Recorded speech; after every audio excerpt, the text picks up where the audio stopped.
እኔ የመጀመሪያ ልጄም ሴት ብትሆን ደስ ይለኝ ነበር። አንድ አጋጣሚ ሆኖ ወንድ ነው የሆነው የመጀመሪያው ልጄ። እንዳልከው ነው ለሴት ልጅ ያለ ሪስፔክት የሚጨምረው መች መሰለህ? የመጀመሪያው ሚስት እዛ ምጥ ውስጥ ሆና ወደ ሆስፒታል ስትገባ ያለችው እዛ ሞመንት ላይ ለሴት ልጆች ያለን ክብር ከፍተኛ ነው የሚሆነው። ዞር ብለው ወደኋላ የእናትህን ቫልዩ የምትረዳው እዛች ሞመንት ላይ ነው። አስታውሳለሁ የመጀመሪያው ልጄ ስትወልድ፣ አሁንም ሁለተኛውንም ስትወልድ ያላት ፊቷ ላይ የነበረው ጭንቀት፣ 9 ወር ሙሉ የነበራትን ህመም፣ ፔኑን ምናምን ስታየው አንተ ሼር ማድረግ አትችልም። ግን ምንድነው ቶሎ ወደ ማይንድ የሚመጣው ነገር ምንድነው? ያ ነው ለሴት ልጆች ያለን ክብር ነው የሚጨምረው፣ ወይም ደግሞ እንደዛ ነው የሚሰማ። ሲቀጥል ደግሞ ሴት ልጅ ደግሞ ስኖር ደግሞ የበለጠ ደግሞ እንትኑ ኃላፊነት እየጨመረ ነው የሚመጣው እና እኔ በፊትም ቢሆን እኔ በጣም እናቴን በጣም ስለምወድ ለሴት ያለኝ ክብር በጣም ከፍተኛ ነው፣ በፊት ከመውለዴም ከማግባቴም በፊት። አሁን ደግሞ ያው እጥፍ ሆኗል ማለት ነው። ግሩም ኤርሚያስ ወጋየሁ የአያት ስም ወጋየሁ ነው። ወጋየሁ ግን ሌሎች ጋር ከተለመደ ወይም በተለምዶ ከምናውቀው የአያት ስም ያንተ ለየት የሚያደርገው ወጋየሁ የእናትህ ስም ነው። እንዴት ሊሆን ቻለ? አሪፍ ጥያቄ ነው። ቅድም ከጠየቀኝ ጥያቄ ጋር በጣም የሚያመሳስለው ነገር ስላለ በዚህ አጋጣሚ ማለት እፈልጋለሁ። የሚገርም ሁልጊዜ የምለው ነገር አለ እንደዚህ ከጓደኞቼ ጋር ስናወራ፣ እኛ የሴቶችን ክሬዲት እንወስዳለን። መች መሰለህ የምንወስደው? እነሱ 9 ወር ሙሉ አርግዘው አምጠው ያንን ስቃይ አልፈው ከወለዱ በኋላ ማለት ነው እኛ የአባትነቱን ስም እንወስዳለን፣ እኛ ወንዶች ማለት ነው። ምክንያቱም ያው ይሄ የወንዶች ዓለም ስለሆነ ነው ብዬ የማስበውና ሁልጊዜ ዋናት ለምንድን ነው ቢያንስ የእናት ስም እንደው የአባት እንኳን መሆን ባይችል ምናለ አያት ላይ ቢመጣ ብዬ ሁሌ የማስበው ነገርና ከብዙ አርቲስት ጓደኞቼ ጋር ሼር ማደርገው ነውና ብዙዎቹም እንደዚሁ የአያታቸውን ስም በእናታቸው አድርገዋልና ይሄ እኔ በደንብ ሁላችንም ብናደርገው ብዬ የማስበው ነው እና እንደው ቢያንስ የእናቴን ክሬዲት በዚህ በኩል እንኳን ማስጠራት መቻል አለብኝ ብዬ ስለማስብ ለዚህ ነው የአያቴን ስም በጣም ትልቅ አባባል ነው። ደስ ይላል። ሁላችንም ብናረገው ራሱ ልንከተለው የሚገባ ነገር ነው። ምክንያቱም ሴቶችን እናቶቻችንን የምናከብርበት ወይም ክብራቸውን የምንገልጽበት መንገድ ነውና በጣም ደስ ይላል። ተክለ ሃይማኖት አካባቢ ነው የተወለድከው? አዎ። እስቲ ተክለ ሃይማኖት እንዴት ነበር አስተዳደግህ? የልጅነት ጊዜህን መለስ ብለህ አጫውተኝ። ስንት እህትና ወንድሞች አሉ? በጠቅላላው የልጅነት ጊዜህን እስቲ አስታውሰን ትንሽ አብራርተን። እንግዲህ እኔ ለእናት እና ለአባቴ የመጀመሪያ ልጅ ነኝ። አሚን ለእናቴ የመጀመሪያ ልጅ ነኝ፣ ለአባቴ ሶስተኛ ልጅ ነኝ።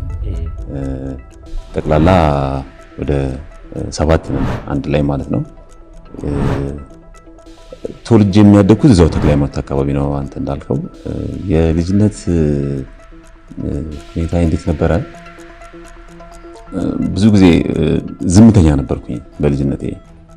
በጣም እንደዚህ አክቲቭ አይደለሁም። እንደዚህ ሶሻሊ በደንብ አክቲቭ የምትለው አይነት ህፃን አይነት አይደለሁም እና ብዙ ጊዜ እንደውም ነፍሱን ይማረውና አንድ አጎቴ ነበርና ምን ይላል ይዞኝ በሄደበት ቦታ ሁላ እኔ ዝም ነው የምለውና ይህ ልጅ ኧረ ምንድነው ምን ይሻለኛል አያወራም ይል ነበርና ከ10 ምናምን ድረስ እንደዚህ አይነት እንትን ውስጥ ነበርኩኝ። ብዙም አክቲቭ አልነበርኩም። እንደዚህ ጨዋታዎች ላይ ምናምን ብዙም እንትን አልነበርኩም። ከዛ በኋላ ግን ከ10 ምናምን ወደ ቲኔጀር ምንለው የዛኛው እንትን ላይ እድሜ ላይ ስደርስ ግን ትንሽ ከዛ ወጣ ያለ ባህሪያቶችን ማሳየት ጀመርኩኝ። ትንሽ አግሬሲቭ የመሆን እንደዚህ አይነት ነገሮችን ያጠራቀምኩን ዝምታ አዎ በደንብ አድርጌ እዛ እድሜ ላይ ትንሽ እንትን አልኩኝ፣ አወጣሁት ማለት ይቻላል። ብዙ የነበረኝ ቴንደንሲ እውነቱን ለመናገር ወደዚህ አርቱ ላይ አልነበረም። በአብዛኛው ስፖርት ነክ ነገሮች ላይ በጣም አዘወትር ነበረ እንጂ ብዙም እንደዚህ አርቲስት ሆናለሁ ወይም ደግሞ እንደዚህ ተዋናይ ሆናለሁ ብዬ አስቤ አላውቅም። እንዳልኩ አብዛኛው የነበረኝ ቴንደንሲ ምንድነው ሞሮፍ ወደዚህ ወደ ስፖርት ነክ ነገሮች ላይ ምናምን ነበረ። እኔ ሳስብህ አሁን ፊልሞች ላይ ከማየው ባህሪ አንፃር ዝምተኛ ብትሆንም የሰፈር ልጆች ዕቃ ሲጫወቱ የሚጫወቱበትን ነገር የምታፈርስ ምናምን ነገር ልጅ ትመስለኛለህ። እስቲ አይ እንደዛ አለ። እንደውም ካካ በጣም የሚያስደስተኝ ጨዋታ ነበር። በጣም ላይክ ምንድነው ናቹራሊ ይመስለኛል በጣም ኦብዘርቭ አደርጋለሁ። ያንን ልጅም ሆኜ ሲጫወቱ ምናምን በደንብ ማየት ነገሮችን በጣም ማስተዋል ደስ ይለኛል እና እንጂ እንደዚህ አፍራሽ ምናምን አልነበርኩም። ልጅ ሆኜ ሌላው ማስታወሰው ትምህርት ላይም ይሄን ያህል ነበርኩኝ። ብዙ ጎበዝ ከሚባሉት ተማሪዎች ውስጥ መመደብ አልነበርኩም። ግን ፊልም ግን በጣም ወድ ነበር። የሚገርም ለመጀመሪያ ጊዜ ፊልም ያየሁት ከአክስቴ ጋር ነው። ቱቱ ትባላለች አክስቴ እና በጣም ወዳት አክስት ናት። እሷ ናት ለመጀመሪያ ጊዜ በነገራችን ላይ ፊልም ያሳየችኝ። ሲኒማ ራስ አዎ። እና ከዛ ፊልሙን አይተን ስንወጣ አንድ የተነሳናት ፎቶ አለች እንደው አለች ሁላ ከሷ ጋር የተነሳሉ እና ለኔ እንግዲህ ፊልሙን በማስመልከት ፎቶ የተነሳችው እኔ ጃምር እንደው አላክ እንደውም ከዚህ ጋር እንደውም ጥሩ ነገር መጣልኝ። እዛ ሰፈር አካባቢ የሰፈር 50 ሳንቲም የከፈላችሁ የሰፈር ቪዲዮ ታዩ ነበር። በጣም እና እሱ አሁን ጠቅሞሃል አሁን ላለበት ነገር ያኔ የነበረው ነገር ምን አይነት ፊልሞች ነበር የምታየው? ያኔ የሚመስል ብዙ ጊዜ አክሽን እነዚህ የነ ቫንዳም ፊልሞች የነ ሹዋዚንገር ፊልሞች ምናምን ነበሩና በጣም ደንበኛ ነኝ። እንደውም ሜምበር ነበርኩላ እና ምንድነው እነዛ የማያቸው ፊልሞች እስከተወሰነ የእድሜ ደረጃ ድረስ ኢንፍሉዌንስ አድርገውኝ ነበረ። ማለት ካራክተሮቹን ለመምሰሉ አንዳንድ ጊዜ አክት ማደርግበት ጊዜ ነበር ለብቻ ወጥቼ ማለት ነው። የሆነ ያየሁት ኢምፕረስ ያደረገኝ አንድ ካራክተር ካለ የዛን ሰሞን እንደሱ ነበረ አረማመዴም አካሄዴም ምናምን ሁሉ ነገር ልክ እንደሱ ነበር ሆነው። አሁን ላለኝ የትወና ሙያ በጣም ከፍተኛ አስተዋጽኦ አድርጎልኛል። ያኔ አላውቀውም፣ ግን ይሄ ያላል አሁን በእኛ እንትን ላይ በትወና ትምህርት ላይ ምንድነው ሰብኮንሺየስ ማይንድን ነው የምትጠቀመው። ለሰብኮንሺየስ ማይንድ በነገርከው መጠን ነው አንተ ካራክተሩን የሚያወጣልህ። አንተ እንዲህ ነኝ እያልክ ባጠናኸው ቁጥር ያን ካራክተር ኦን ሴት ስትሄድ አክት ታደርገዋለህ። ሳታውቀው ነው ብዙ ስሜቶችን አክት የምታደርጋቸው እና እኔ ሳስበው ምንድነው እዛ ሰብኮንሺየስ ማይንድ ላይ ተጠራቅመዋል እነዚህ ማዕት ካራክተሮች ብዙ ሰዎች ውስጥ ያሉ ብዬ አስባለሁ። የብዙ 50 ሳንቲሞች ጥርቅም ነው እንግዲህ ለኔ። በወጣትነትህ ወደ ትወናው ዓለም ከመግባት በፊት ሰፈር ውስጥ በርካታ ስራዎች እንደሰራ ሰማው። የቀን ስራ፣ ብረታ ብረት ቤት ውስጥ እንዲህ እያልክ የተለያዩ ስራዎችን ሰርተሃል። እስቲ ስለሱ ንገረኝ። እንዳልኩ ልክ እዚህኛው እድሜ ላይ ነው የዚህ ፊልም በጣም ማይበት እንትን ላይ ነውና ያኔ ስፖርት በጣም እሰራለሁ።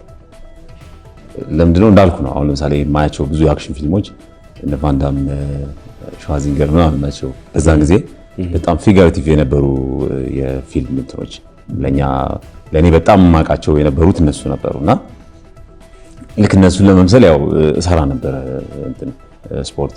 ከዛ በተያያዘ ቤት ደግሞ ላይክ እንትን ማለት ፈልጋለሁ ሁሉ ጊዜ የመጀመሪያም ልጅ እኔ ለእናቴ በተለይ ለመጀመሪያ ልጅ ስለሆንኩኝ ኃላፊነት ይሰማኛል እና ከትምህርት ጎን ለጎን ስራ እኔ ምንም ስራ አልመርጥም። ያኔ ስራ ግድ የለኝም። በተለይ የጉልበት ስራዎች ደስ ይሉኝ ነበረ። የቀን ስራ ሰርቻለሁ። እዚህ ብረታ ብረት ቤት የሚገርም ብረታ ብረት ቤት ስሰራ ደሞዜ ስንት እንደነበር ታውቃለህ?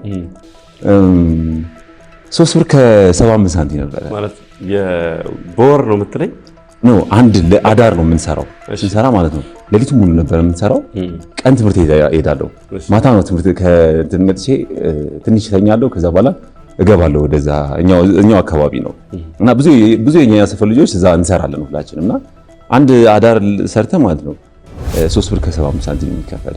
ለምን አራት እንኳን አያደርጉትም? 75 ሳንቲም 75 እንግዲህ ቫት መሰለኝ ዝሙኒያ እና ግን ደስ ይላል። ለኔ ምን መሰለህ እኔ የዚህ ሁሉ ውጤት ነኝ ብዬ ነው የማስበው። ምክንያቱም ብዙ ቻሌንጆች ነበሩ።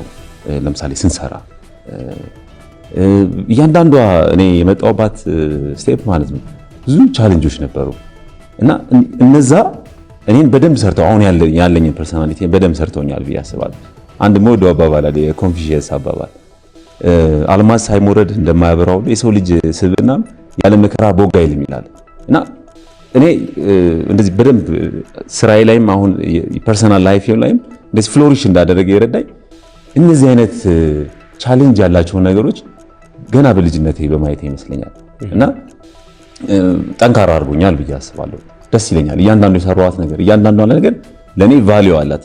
ምክንያቱም ሁሉም የኔ የህይወቴ አንድ አካል ናቸው ብዬ አስባለሁ። ሁሉም ነገር ነው የምልህ፣ ጥሩም መጥፎም ማለት ነው። ከብረታ ብረት ቤት ውጪ ሌላ እስቲ የሰራሃቸው ነገሮች ንገረኝ። ብዙ ነገር ሰርተሃል። ከብረታ ብረት ውጪ ክፍያውን አንድ ላይ በዛው ነገር የቀን ስራ ብያለሁ። የቀን ስራ ምን ማድረግ ነበር? የቀን ስራ ማለት ባሬላ ምናምን ባሬላ ምናምን ግንባታ ስራ ላይ ግንባታ ስራ ነው ክፍያው። እሱ 5 ብር ነው፣ ከፍ ብሎ 5 ብር ነበር ማግኘውና ግን እንዴት እንጂ አድርገው ነበር መሰለህ። ደስ ይለኛል። ያኔ በደንብ ራሴን እንዳልኩ ነው፣ ስፖርትም እሰራለሁ፣ ራሴን በደንብ እጠብቃለሁ። ቤተሰብ ላይ በጣም ሪስፖንሲቢሊቲ ነበረብኝ፣ ኃላፊነት ነበረብኝና እሱ ነገርም አደርግ ስለነበረ ያቺን ማግኛትን 5 ብር ማለት ነው ለቀን 5 ማግኛት 5 ብር ለኔ በጣም ትልቅ ቫልዩ ነበራት። ያልሰራኸው ስራ የለም ብለናል። ወደ ትወናው ዓለም ልትቀርብ አካባቢ ግን በስተመጨረሻ አካባቢ ላይ ባውንሰር ወይም ቦዲጋርድ ነበርክ። እስቲ ስለሱ ጊዜ ደግሞ አስታውሰኝ። ያው ስራው በተለይ ከመጠጥ ቤት ጋር በተያያዘ የሚሰራ አይነት ስራ ስለሆነ እንደው በጣም አስገራሚ የሚባሉ አይነት ገጠመኞችም ይኖርሃል ብዬ አስባለሁና አንዴ በጣም የሚገርምህና የገጠመኝን አንዱን ገጠመኝን ንገረኝና እዛ ጋር የነበረውን ህይወት አጫውተኝ። ይኸውልህ ከሱ በፊት ወደዚህ ሙያ እንዴት መሰለህ የገባሁት ዮስ ዘ ቦዲጋርድን ፊልም አየሁት። የኬቪን ኮስትነር እና ዊትኒ ሃውስተን የሰሩበት ማለት ነው። እውነት ማለት ነው በቃ ኦብሰስድ ነው የሆንኩት እሱን ፊልም እኔ ማለት ነው። በጣም ማአት ጊዜ ካየኋቸው ፊልሞች አንዱ እሱ ፊልም ነው። እንዳልኩህ ይኸውልህ አሁን እንግዲህ አሁን ላይ ሆኜ ሳስበው የመሰጠኝ ሙያው አይደለም አክቲንጉ ነው። ገብቷል። አሁን ሳስባቸው ብዙዎቹ እንግዲህ ይመስጡኝ የነበሩት አክቲንጎቹ ናቸው። ገብቷል። ኤነርጂን ፍሎ ማድረግ ወይ ማውጣበት ቦታ ስላጣው እንጂ በዛ ጊዜ እንደው እንትን የሚያይልኝ ቢኖር ኖሮ አርሊ ጀምር ነበር ብዬ አስባለሁ። እሱን ካየው በኋላ ምንድነው ልክ በቃ ሃያፍቱ ነው ያልኩት እንትን ነው መሆን ያለብኝ። በቃ እንደውም እኔ የናይት ክለብ አይደለም ላይ ካለ የፕሬዚዳንት ወይ ነው የፕራይም ሚኒስቴር ምናምን ሴኩሪቲ መስራት ይፈልግ በጣም ነው ኢምፕረስ ያደረገኝ ፊልሙ። በጣም ነው ደስ የሚል ሰው ምንድነው ያደረኩት ቀጥታ ያለኝ አማራጭ ምንድነው ናይት ክለብ እንትን ማለት ነው። እና የ18 ዓመት ልጅ ሆኜ ነው የጀመርኩት። አን ፊዚካሊ ደህና ነው ምናምን ነገር ገባው። ለመጀመሪያ ጊዜ ሰራዊት ነው የት ነው አሁን ኢሉዥን የሆነው ያኔ ቮግ ናይት ክለብ ይባል ነበር። እዛ አንድ የጓደኛዬ ነበር የካቴድራል ልጅ ማሙሽ ይባላል።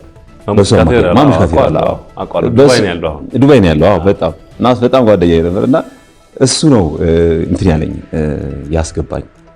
ልነግርህ አልችልም። ለዛን ቀን የተደሰትኩት ደስታ እኔ ደሞዙ ምንም ጉዳይ አልነበረም። የሚገርም ታደስ ያለ ዩኒፎርሙን ለብሰህ እዛ ቦታ ላይ ዩኒፎርም አይለበስም። አሁን ነው ደሞ ዩኒፎርም ለብሰው በራስ ልብስ ነው ግን እዛ ጋር መቆሙ እና እኔ የሚገርም አክት አደረግ ነበር። ዝም ብዬ ልጅ ጆሮዬ ላይ ምንም እኮ ሄድፎን የለም እና እንዲህ እያልኩ ነው የማየው የነበረው ሰው ማንም ያየኝ የለም። እኔ ለብቻዬ እሽከረክራለሁ ላይክ የሆነ ብቻ ኤርፎንም የለም ዝም ብለህ ነው ነገር አክት ነው እያደረግህ ገብቶሃል። ፊልሙ ላይ ያለውን ነገር ነው አፕላይ ማድረግ ገብቶሃል። እና ከዛ ያልኩ መስራት ጀመርኩ። አብዛኛው ያው የተለየ ገጠመኝ የምለው የለም። በአብዛኛው ያው ትንሽ የግጭት የጸብ የምናምን ነገሮች ናቸው የሚሆኑትና አሁን ምንም ላስታውስ አልችልም። ዝም ይልህ የለም። ግራና ቀኝ እጅ ላይ ያው ታቶ አለ። ኦኬ ላሳይ ያኔ እንግዲህ አንተ በምታወራኝ ሰዓት እንግዲህ የተነቀስከው ከሆነ ንቅሳት ብዙ ጊዜ በዛ ሰዓት የሚታሰበው ምን ነበረ? የሰፈር ተደባዳቢ ወይም ጎረምሶች የግሩፕ መሪዎች ነበር እሱም ብዙ ጊዜ የሚጠቀሙትና ከዛ ጋር የተያያዘ ነገር አለው እንዴ? እሱ ነገር ዛሬ እንኳን እዚህ እሱን ለመሸፈን ነበር ተሸፋው ደጀዋ ብዬ መጣት። አይ የለውም። የሚገርምህ እዚህ ጋር ያለው እንትን ነው የጌታ ስቅለት ነው። እዚህ ጋርም እርግብ ናት። የሰላም ነው ሁለቱም መስቀልና እርግብ ነው ያለኝ። ከሱ ጋር ብዙም የተያያዘ ነገር የለውም። ግን የተነቀስኩት እስር ቤት ውስጥ ነው። ታስሬ ነበር በነገራችን ላይ። ያው መምጣት አይቀርም። ያው አንተም እንግዲህ ምንም አንተ የተደበቀ ነገር ስለሌለ ለዛ ወደዛም ቀድሜ ልግባ ብዬ ነው እና እዛ ነው ይሄንን ታቱ ያደረገው። ባህላዊ ነው በነገራችን ላይ እንትና ነው ዘመናዊ መልኩ እንደሚሰራ ባህላዊ ነው። ስለ ታቱ ወይም ስለ ንቅሳቱ እያወራኝ ስለ እስር ቤቱ መተህልኛል። በእርግጥም እንዳልከው ከኔ የተደበቀ ነገር የለም። 5 ዓመት ያህል እስር ቤት ውስጥ ነበርክ። እስቲ በእስር ቤት ውስጥ የነበረህን ጊዜና እዛ አካባቢ የነበረውን አስታውሰህ እንጨዋወት እስቲ። ለኔ እንግዲህ ማረሚያ ቤቱ እንዴት መሰለህ የምገልጽልህ ራስን የመፈለግ ጆርኒ ነው፣ ወይም ደግሞ ራሴን የፈለግኩበት ወይም ራሴን ያገኘሁበት ቦታ ነው። በጣም ትልቅ አስተዋጽኦ ያደረገልኝ ቦታ ነው። በነገራችን ላይ እመጣልሃለሁ። እንግዲህ እዛ ይሄ የእሳትነት እድሜው ላይ ነው ወደዛ ወደ ማረሚያ ቤት የገባሁት። ያ እድሜ ደግሞ በጣም እሳት ነው። እሳት ደግሞ ከተጠቀምክበት እንጀራን ታበስልበታለህ፣ ካልተጠቀምክበት ደግሞ ራስን ታቃጥልበታለህ። እና እኔ የተቃጠልኩበት እድሜ ነው ብዬ ነው የማስበው። ግን ምንድነው ሁሉም ነገር ለመልካም ነው። በጣም ጊዜ ያለ በቃ ከራስ ጋር ረጅም ጊዜ ነው ያለ። ትምህርት የተማርኩት እዛ ነው። ትምህርት እኔ በጣም ሰነፍ ነበርኩ ብያለሁ። እዛ ስገባ የደረጃ ተማሪ ነው የሆንኩት። ይኸውልህ እስከ 12 ክፍል ድረስ እዛ ነው የተማርኩት ትምህርት ነው። እንደገና ወደ ኋላ መጥቼ ማለት ነው። ልብ በል እንግዲህ እነዚህ ሁሉ ነገሮች ለኔ በጣም ትልቅ አስተዋጽኦ ነበራቸው። እናቴ ሁሌ ትለኝ ነበር፣ ልጠይቀኝ ስትመጣ ለበጎ ነው ትለኛለች። ገብቶሃል? ሁሉ ነገር አንዳንዴ ምን ያለ መሰለህ ይኸውልህ የሆነ ነገር እንደጨለመብን ይሰማናል። የሆነ ነገር በመጀመሪያ ስትገባ እንደዚህ አይነት ስሜት ነው የሚሰማ። በነገራችን ላይ ልክ እስር ቤት ስትገባ በቃ ኤቭሪቲንግ ያ በቃ ህይወት ራሱ ቀጥ ያለች ነው የሚመስልህ። ግን ከዛ ባሻገር ያለውን ላይት ማየት ከቻልክ ዩካን እዛ ጋር መድረስ ትችላለህ። የምትፈልገው ቦታ መድረስ ትችላለህ። እና ለእኔ በጣም ትልቅ እንትን አለው። እንደውም እዛ አንድ ሰው ያወራኝን ስቶሪ ልንገርህ። ሁለት ጓደኛሞች አብረው ይሄዳሉ በበረሃ ላይ እና አንደኛው ሁሉ ነገር ለበጎ ነው የሚለው፣ ሁሉ ነገር ለበጎ የሚል ነው። ትንሽ እንደሄዱ መኪናቸው ይበላሽና እዛ በረሃ ላይ ይቆማል። እሱን ለማስተካከል ይወርዳል አንደኛው ሹፌሩ ማለት ነው። ከዛ እሱን አስተካክሎ እንትኑ ሲዘጋ እጁን ይቀረጥፈውና ይደማል። በዚህ ሰዓት ያ ለበጎ ነው፣ ሁሉ ጊዜ ለበጎ ነው የሚለው አንደኛው ለበጎ ነው ሲለው ይናደድና ማለት ነው መኪና ውስጥ ይገባና ለበጎ እንደሆነ ታሳየኛለህ እዚህ በረሃ ላይ ጥዬ ሲሄድ ምናምን ብሎ አስነስቶ ይሄዳል። ትንሽ እንደሄደ እዛ አካባቢ ያሉ አንድ ጎሳዎች አሉ። ለጣውታቸው እንግዳ ሰው ሲያገኙ ይገብራሉ ወይም ይሰዋሉ። ይይዙትና ይወስዱታል። ወስደው የጎሳው መሪ ይደርሳሉ። በሰዓት ምን እንደሚለው በባህላቸው መሰረት የሚደማ ሰው ለእንትኑ አይገበርም፣ ይለቁታል። ደስ ብሎት ማለት ጓደኛውን ፍለጋ ማለት ነው ሲሄድ እየሄደ ያገኘዋል። ናግባ እውነት ነው ለበጎ ነው ሲል እኔንም ጥለህ መሄድ ለበጎ ነው። ምክንያቱም እኔ ቤት ኖሮ አንተን ጥለው እኔ ነበርኩኝ መስዋዕት የምሆነው። ስለዚህ ሁሉ ነገር ፎር ጉድ ነው። ገብቶሃል? ለእኔ ማረሚያ ቤቱ ለመልካም ነበር። ራሴን አግኝቼበታል። መጀመሪያ የሰራኸው ፊልም መስዋዕት የሚለው ፊልም ነው። አሁን ደግሞ መጨረሻ ላይ እዚህ እስከምትመጣበት ሰዓት ደግሞ ድረስ መጨረሻ ላይ የሰራኸው ደግሞ 400 ፍቅር ነው። በመስዋዕትና በ400 ፍቅር መካከል በርካታ ፊልሞችን ሰርተሃልና እስቲ ምን ያህል ፊልሞችንና የቴቶቹን ፊልሞች እንደሰራ ዘርዝርልን እስቲ። ጠቅላላ ወደ 10 አካባቢ ነው። መስዋዕት፣ ቀጥሎ ሄርሜላ፣ ስርየት፣ የሞሪያ ምድር፣ 862፣ ትዝታ፣ ይሉኝታ፣ አማላዩ፣ አሁን እንግዲህ 400 ፍቅር ነው። መስዋዕት የመጀመሪያ ፊልምህ ቢሆንም አንተ ግን ይበልጥ ለእውቅና የበቃኸው ቀድሞ ወጥቶ በደንብ ሰው ጋር የገባበት ፊልም ሄርሜላ የተሰኘው የዮናስ ብርሃነ መዋ ፊልም ነው። እስቲ ሄርሜላን ስትሰራ እንዴት ታጨ? ወደዚህ ስራ እንዴት መጣ? ከዛ ጋር በተያያዘ ደግሞ ያው ታሪኩ እውነተኛ ታሪክ ከመሆኑ አንጻር እውነተኛዋ ሄርሜላም አለች እና ከሷ ጋር መገናኘት እድሉ ገጠመው የሚለው ሁልጊዜ ልጠይቅህ የምፈልገው ጥያቄ ስለሆነ ዛሬ በዚህ አጋጣሚ ልጠይቅህ እስቲ። ሄርሜላን የሰራሁት እንዴት ነው? በመጀመሪያ መስዋዕት ነው በነገራችን ላይ ተቀዳድሞ ወጥቶ ነው። ቀጥሎ ነው ሄርሜላን የሰራሁት። ሄርሜላን የሰራሁት እንዴት መሰለህ? ዮኒ ጋር በነገራችን ላይ ዮናስ ብርሃን በጣም ማከብረው ዳይሬክተር ነው። እሱ ጋር በክሩ ሆኜ የፊልሙ ክሩ ሆኜ እሰራ ነበረ። ከዛ በፊት የዮዲት የምትባል አንድ ቁንጅና ውድድር በዛን ጊዜ ያሸነፈች የእሷን ዶክመንተሪ ሰራ ነበር እና እሱን ሰርተናል። ሄደን ዶክመንተሪ በእሷ ላይ ነው ዶክመንተሪ የሚሰራው። በነገራችን ላይ ለመጀመሪያ ጊዜ በአይሮፕላን ሄድኩት ያኔ ነው ድሬዳዋ፣ ከአዲስ አበባ ድሬዳዋ እና ትኬቱን አስቀምጬው ነበር የሚገርም። ከዛ በኋላ ደግሞ አንድ የኒኒ ክሊፕ ነበረ። የኒኒ ካስታወስከው የኔ የሰራው የመጀመሪያው ክሊፕ ሳያት ያለችበት እሱ ላይም ክሩ ነበርኩ ነገር ከጀርባ ያው አልታይም ማለት ከጀርባ ስለሆነ እና እሱ ላይ ነበርኩ። ከዛ ምንድነው ኢትዮ ፊልም ፕሮዳክሽኖች ሄርሜላ ለመስራት ፕሮጀክቱን ሲጀምሩ እንደዚህ ለካሳውን ካራክተር የሚጫወት ተዋናዮች ኦዲሽን እየሰሩ ነበር እና ምን ይሆናል መሰለ ዮናስ እንትኑን መስማት ፈለገ ስክሪፕቱን ዲያሎጉን እና የወንዱን ጠቅላላ እኔ እንድል ሴቱን ደግሞ መስከረም የምትባል ልጅ ነበረች እዛ ክሩ ነች እሷ እንድትለው እና ዝም ብሎ መስማት ፈለገና ከዛ ያነበብኛ እየሰማች ብላ ለምን ግሩም አይሞክረውም የሚለውን ሐሳብ እኔም ደስ አለኝ።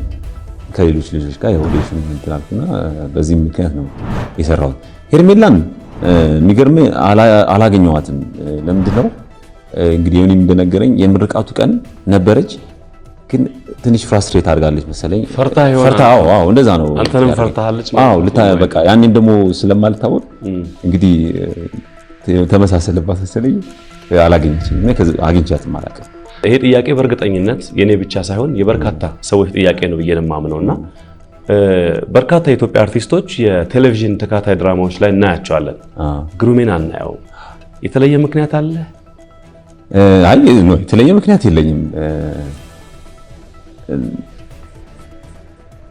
እንግዲህ ምንድነው እኔ ትንሽ እንትን እፈልጋለሁ፣ ይሄ የሚያጫውተኝ ካራክተር እፈልጋለሁ ብዙ ጊዜ በጣም እንግዲህ በላይፌም እንዳልኩ ቻሌንጅ የሚያደርጉ ነገሮች ደስ ይሉኛል። ለዛ ይመስለኛል ብዙ ጊዜ ካራክተሮችም ስመርጥ በደንብ የሚፈትኑኝን እንጂ የሚቀሉኝን ብዙም መስራት ብዙም እንትን አያደርገኝም። እና እንግዲህ አንድ እኔ በጣም ማከብረው አንድ ዳይሬክተር አለ፣ ሶሚክ ጓደኛችን ነው። እሱ የጻፈው አንድ ተከታታይ ቲቪ እንትን አለ። እዛ ላይ ሜን ካራክተሩ የአንድ ዲክቴቲቭ ካራክተር አለ። እሱን እንትን ብሎኛል፣ ሰጥቶኛል።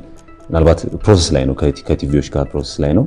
ምናልባት እሱ እንትን ካለ በሱ ሰዎች እንደሚያዩኝ እርግጠኛ ነኝ። በጣም ጥሩ ካራክተር አለ እና እንግዲህ በሱ እመጣለሁ ብዬ አስባለሁ። በአንድ ወቅት ደግሞ ዱባይ ሄደህ የአክቲንግ ስልጠና እንደሰጠ ሰማሁኝና እንዴት ነበር እድሉን ያገኘኸው? ያንን እድል ማንን ነበር ስታሰለጥን የነበረውን ሁኔታ ንገረኝ እስኪ። እድሉን ያገኘሁት ጓደኛ አለኝ፣ ደጀን ደስታ ይባላል። በሱ አማካኝነት ነው። እሱ ነው ይሄን እድል ያመጣልኝ እና እዛም የሄድኩት ምንድነው ፊልም መስራት ይፈልጉ ነበር። እዛ የአበሻው ኮሚኒቲ ፊልም መስራት ይፈልጋሉ። ትርሲት ይባላሉ፣ ግሩፕ ናቸው እና እነሱ ኢንቫይት አደረጉኝ።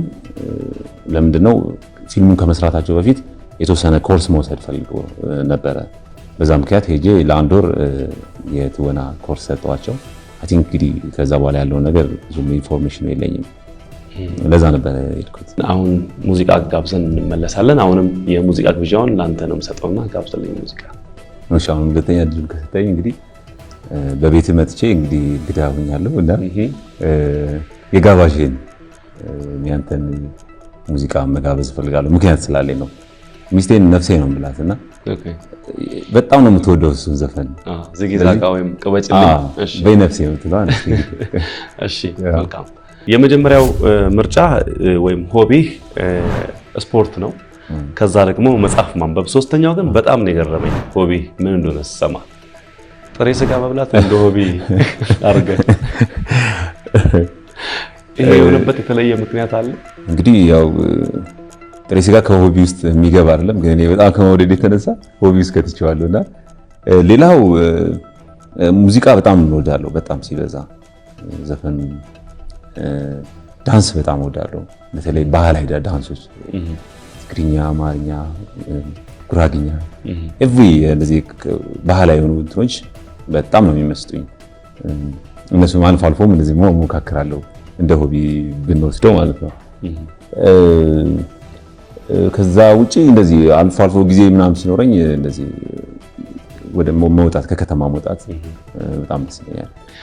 862 የተሰኘው ፊልም ስትሰራ ለህይወትህ እጅግ በጣም አሳሳቢ የነበረ ወይም ደግሞ ወደ ሞት ሁሉ ሊያደርስ ይችል የነበሩ መጥፎ አጋጣሚ ገጥሞ እንደነበር ሰምቻለሁና እስቲ ስለሱ አውራኝ።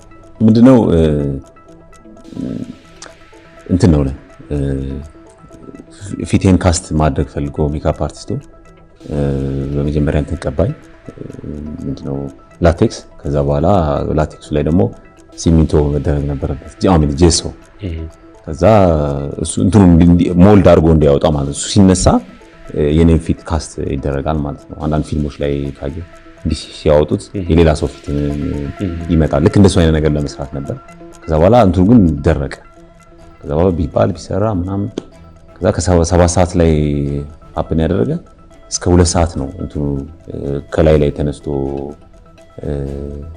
እስከሚያልቅ የፈጀው ሰዓት እና በጣም እንደው መናገር ተስኖ ወረቀትና እስክሪብቶ ሰጥተው ምን ብለህ የጻፍከው?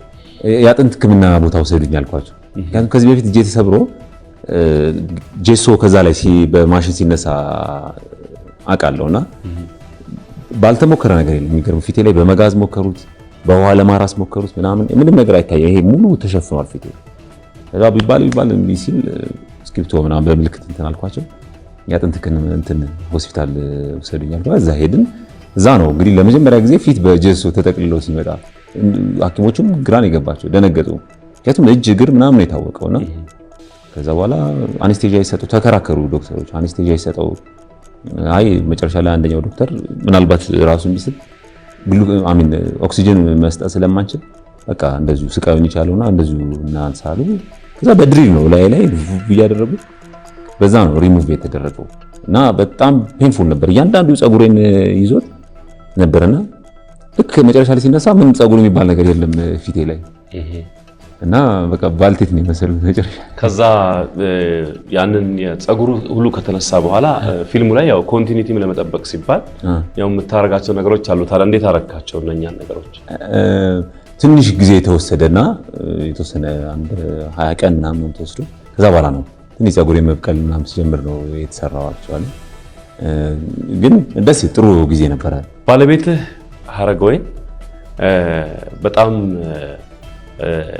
እንግዲህ ብዙ ጊዜ እኔም የተለያዩ ኢቨንቶች ላይ ስትሄድ ምናምን ብዙ ጊዜ አርቲስቶች አልተለመደም ይሄ አብሮ የመሄድ ነገር እና ብዙ ጊዜ ግሩሜ ሳይ ወይም ስንገናኝም ብዙ ኢቨንቶች ላይ የተለያዩ ፕሮግራሞች ላይ ሁልጊዜ ባለቤትህን ይዘህ ነው የምትመጣውና እስቲ ላንተ ባለቤትህ ምንህ ናትና እንዴት ነው ያላችሁን ፍቅር ንገረኝ እና ትውውቃችሁንም እንዴት እንተዋወቃችሁ በዛው ንገረኝ እስቲ።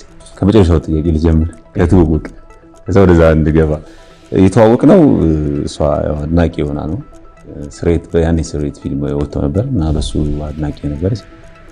ደውላልኝ ተገናኘን። በዛ ነው እንግዲህ ወደ ምን አለች ደውላ? ስልክን ከሰለሞን ጋጋ ፊልም እዛ ላይ ፊልም ከሱ ነው እሱን አግኝታው ነው ያሉና ስልክን ከሱ ነው የሰጡትና በጣም ስለማደንቅ እንዲሁ ምሳ ብንበላ ቅር ይላል ምናምን አለች። አይ ምሳ ተገኝቶ ነው ያው ምሳ ልበላ ሂጄ በዛው ቀረው።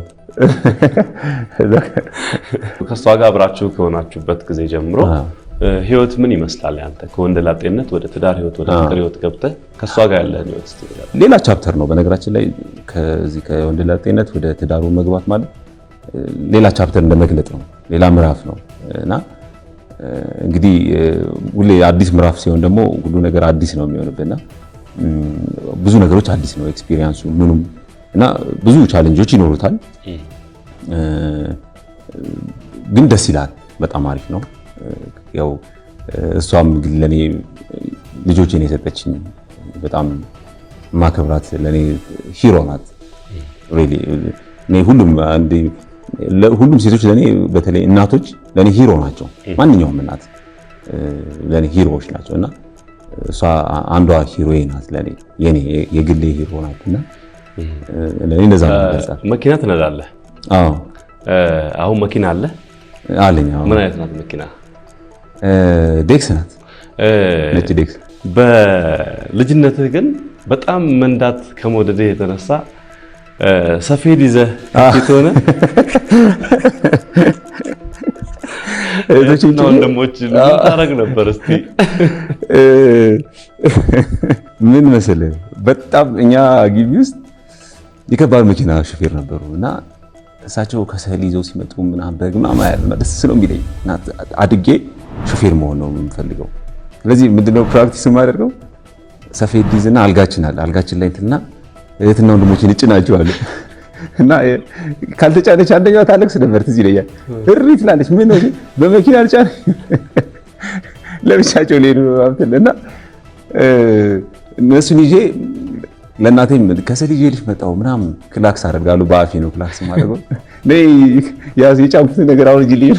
ግሩሜ አንተን የምናውቅህ ጓደኞችህ ወይም ሌሎችም የሚያውቁ ጓደኞችህ ስላንተ ወይም ግሩም ሲባል ስላንተ ባህሪ የሚናገሩት ነገር አለ። በጣም ሰው አክባሪነትህ፣ ጨዋነትህ፣ በቃ ጥሩ ስብዕና ያለ ስራህም ላይ ለፕሮዲሰሮችም ለሌሎችም ማታስቸግር አይነት ሰው እንደሆንክ ነው የማውቀው። ግን ያው ግን ካለው የሆነ ነገር አለ ማለት ነው። በአንድ ወቅት ከባለቤት ጋር ሆነ የሆነ ሹፌር ደብድበሃል የሚባል ነገር ሰምቻለሁ እና እንዴት ሊሆን ይችላል? እስቲ ንገረኝ። ምን ሆነ መሰለህ የመጀመሪያው ልጅ ክርስቲያን ሊወለድ አንድ ሳምንት ሲቀረው ነውና ቼክአፕ አድርገን ስንመጣ ያኔ መኪናም ስለሌለ በታክሲ ነው በምንሄደውና ከእንደዚህ ከሹፌሩ ኋላ ነው የተቀመጥነው። ሹፌሩ ትንሽ በጣም ነው አንዳንዱ ትንሽ ያስፈራል እና እሷ ደግሞ ያው እርጉዝም ስትሆን ደግሞ በጣም ፍርሃታቸው ከፍተኛ ነው የሚሆነውና እንትና የበናት ቀስ በል ምናምን ትለዋለች።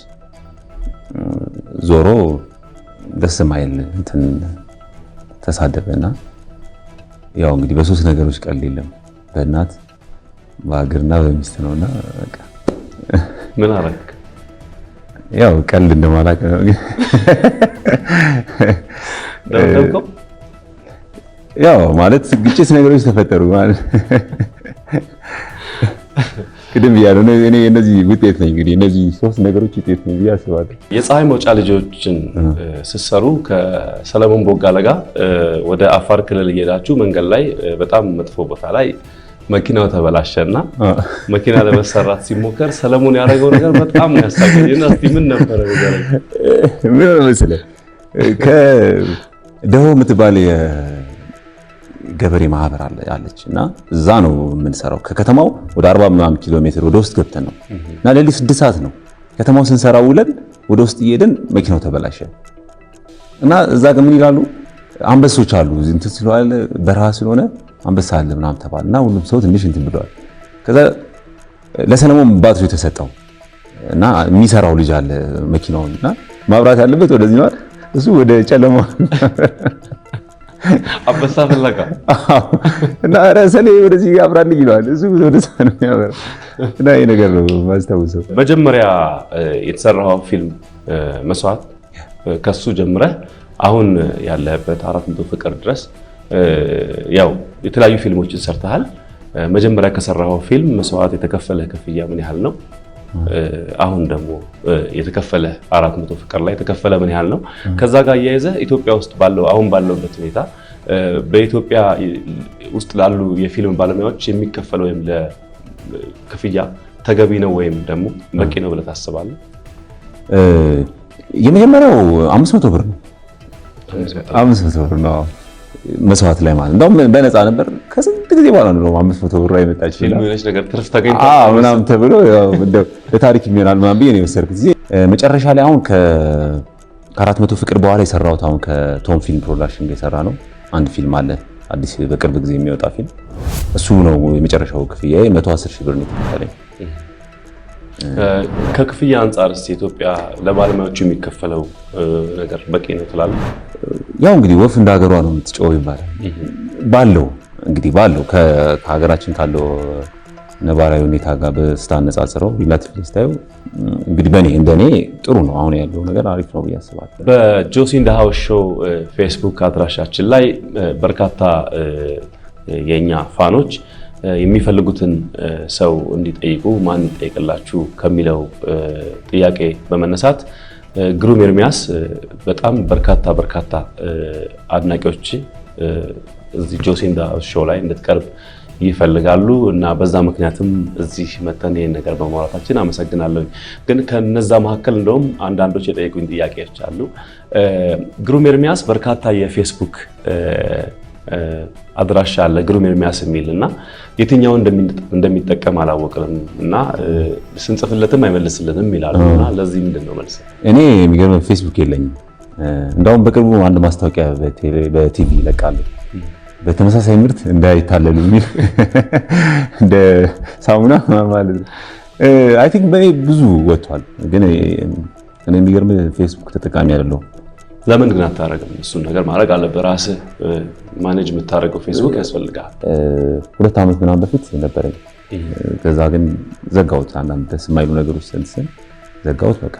ግን አሁን በኔ ያው ተመሳሳይ ብዙ ነገሮች ብዙ እንትኖች አሉ። አዎ ስለዚህ አሁን ማድረግ ያለባቸው ግሩም ኤርሚያስ ብለው ቢገቡ በአንተ ስም የተከፈተ ስለሆነ አንተ አታገኛቸውም። ስለዚህ ስለ ግሩም ያላችሁ ጥያቄና የሆነ ነገር ካለም በኔ ላኩታ። አዎ እንደዛ ይቻላል። በተመሳሳይ ምርት እንዳይታልሉ ምናምን። ቆቦ ከተማ ላይ አንድ ፊልም ስትሰሩ ከእብድ ካራክተር ጋር በተገናኘ የገጠማችሁ ነገር ነበርና እስቲ ስለዛ ገጠመኝ ደግሞ አውራኝ። እዛች ቆቦ የምትባል ትንሽ ከተማ ደስ የምትል ከተማ ነችና እዛ ላይ ስንሰራ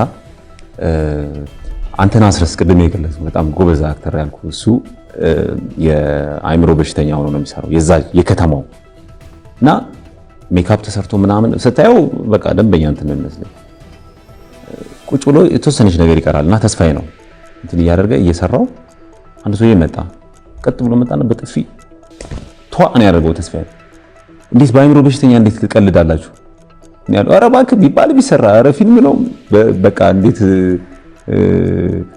ያዙ ሊቀቁኝ ያለው መጨረሻ ላይ ነው። በቃ የአካባቢው ሰው መጥቶ አስረድቶት ምናምን ነገር እንትን ያለውና እሱ ነገር አስታውሰዋለሁ። በልጅነትህ አሁንም አንድ የቀረኝ የልጅነት ትውስታ አለኝና ኩመላን ታውቀዋለህ? ኩመላ ኦኬ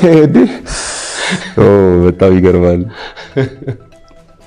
አዎ ኩመላ ማለት ወፍጮ ቤት ውስጥ የሚሰራ በጣም የሚገርመኝ ሰው ነበረ። በነገራችን ላይ እንደሱ አይነት ትሁት ሰው በህይወት ያጋጥሙኝ አያውቅም። አሁን ደግሞ በልጅነትህ ሮል ሞዴል ሁሉ ነበር። ኩመላ ነበር ሮል ሞዴል። እውነቴን ነው የማወራ።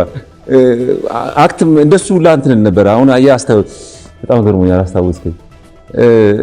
እንደሱ ተሸክሜ እናቴን ወጋየው ኩመላ ነኝ ክፈችልኝ በር ተሸክሜ እና ዝም ብዬ ሳስበው በዛን ጊዜ እንትንም የወፍጮ ቤት ሰራተኛ መሆንም ደስ ይለኝ ነበረ።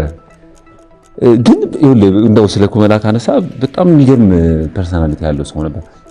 በልጅነት ያስታውሰዋል። በጣም ፖላይት የሆነ የአካባቢው ሰው በጣም የሚወደው በጣም የሚገርም ታዛዥ የነበረ ሰው ነውና ገርሞኛል። ታውቃለህ ማነው ሲስተራችን ነገር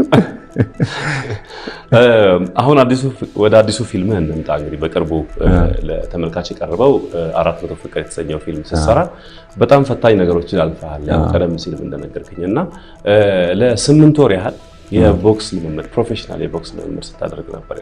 አዎ በዚህ አጋጣሚ ያሰለጠኑኝ ከድር ከማል ኢንተርናሽናል የቦክስ አሰልጣኝ ነው ካሳሁን ከፋል፣ እሱም ቦክሰኛ ነው። እነዚህን ልጆች በጣም አድርጌ ማመስገን ፈልጋለሁ። ምክንያቱም ብቁ የቦክስ ባለሙያ አድርገውኛል። በዚህ በ8 ወር ውስጥ የእውነት ነበር የምሰራው ከነሱ ጋር እያንዳንዷን እንትን በደንብ አድርጌ ነበር የምሰራው። ቆጥረን ነበር የምንሰራውና በእነሱ አባባል ኪሎ ላጭሽ ያለው ኪሎ አጨስ ይባላል። አሁን ለምሳሌ የምትጫወተውን በ54 ከሆነ የምትጫወተው 60 ከሆነ ኪሎ 8ቷን ኪሎ ታወርዳታለህ 52 ለማለት 52። አዎ ልክ እንደዛ ኪሎ በደንብ አጭሼ ምናምን የሰራሁትና በዚህ አጋጣሚ የኢትዮጵያ ቦክስ ፌዴሬሽንን የአዲስ አበባ ቦክስ ፌዴሬሽንን በጣም ማመስገን እፈልጋለሁ። ሁሉ ነገር ነው ድጋፍ ያደረጉልን፣ ጠቅላላ ሙሉ ነገር ነው የሰጡን። ሰለሞን አሰልጣኝ ሰለሞንንም እንደዚሁ ማመስገን እፈልጋለሁ። የቦክስ ፌዴሬሽንም ዋና ኃላፊ እንደዚሁ ሰለሞን ይባላል። እሱም ስልጠናውን ወስደህ ያው ቦክሰኛ ለመሆን አይደለም ያው ለፊልም ነው። ግን እነሱ ቦክሰኛ ያደርጉኝ በቃ ሪል የእውነት ቦክሰኛ ነው። ትክክለኛ ግጥሚያ ነው ያደረጋችሁት። መጨረሻው ላይ አሁን ፊልሙ ላይ አለ ፋይናሊ ከኡጋንዳ የሚመጣ ቦክሰኛ አለ። እኔ የሚጫወተው ካራክተር ኢትዮጵያን ወክሎ እንትን ነው ለናሽናል ቲም የሚጫወት ነው። ከፕሮፌሽናል ጨዋታ ነው የሚያደርገው። ከየት ነው የሚመጣው ተጋጣሚ? ከኡጋንዳ ነው። ከሱ ጋር የምናደርገው ኮንሶ ይባላል። በጣም ጎበዝ ቦክሰኛ ነው እና ከሱ ጋር ነው የተጫወት ነው። ሪል ነበር እያንዳንዱ ተች እያንዳንዱ እንትን በጣም እንትን ነበር እና የሆነ ሰዓት ላይ ነው ራሴን ሁላ ልስት ነበር። ግን ፊልሙን አንተ እዚህ አካባቢ ላይ የሆነ አይዲያ ሰጥተሃል ፊልሙ እንዲጻፍ ማለት ቦክሰኛ እንዲገባበት? አልሰጠውም። አልሰጠውም። እኔ ግን እንደዛ ነበር የመሰለኝ። ምክንያቱም ልጅ እያለ 6 ትራስ ደርድረ 6ቱንም ትራስ ጣልኳቸው እያልክ ምናምን ትል ነበር አሉ። በጣም ከትራስ ጋር መላፋት በጣም ወድ ነበረ። ረጅም ጊዜ እንደውም ማሳለፍ ይመስለኛል ከትራስ ጋር እየተላፋው ጣልኩት ምናምን ትላለህ። አዎ እንግዲህ ቦክስ በጣም ወዳለሁ። በነገራችን ላይ እንደዚህ በማየትም ከማያቸው ስፖርቶች አንዱ ቦክስ ነው። ለኔ ቦክስ በጣም በነገራችን ላይ አርት ነው። ብዙ ሰው እንደ ድብድብ ይወስደዋል እንጂ ትልቅ አርት ነው። በማይክሮ ሰከንድ ነው ማለት ነገሮችን የምታስበው። በጣም የሚገርም ስታውቀው አሪፍ ነው። ደስ ይላል። በዚህ አጋጣሚ ቦክሰኛው ይመስላል። የመጨረሻ ጥያቄ ነው።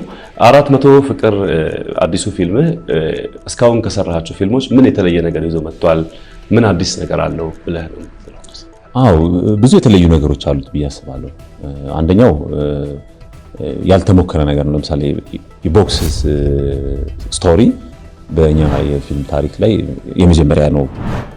በኢትዮጵያ የፊልም ታሪክ ውስጥ የመጀመሪያ ነው ብዬ ነው የማስበው። እሱ በራሱ አንድ አዲስ ያደርገዋል።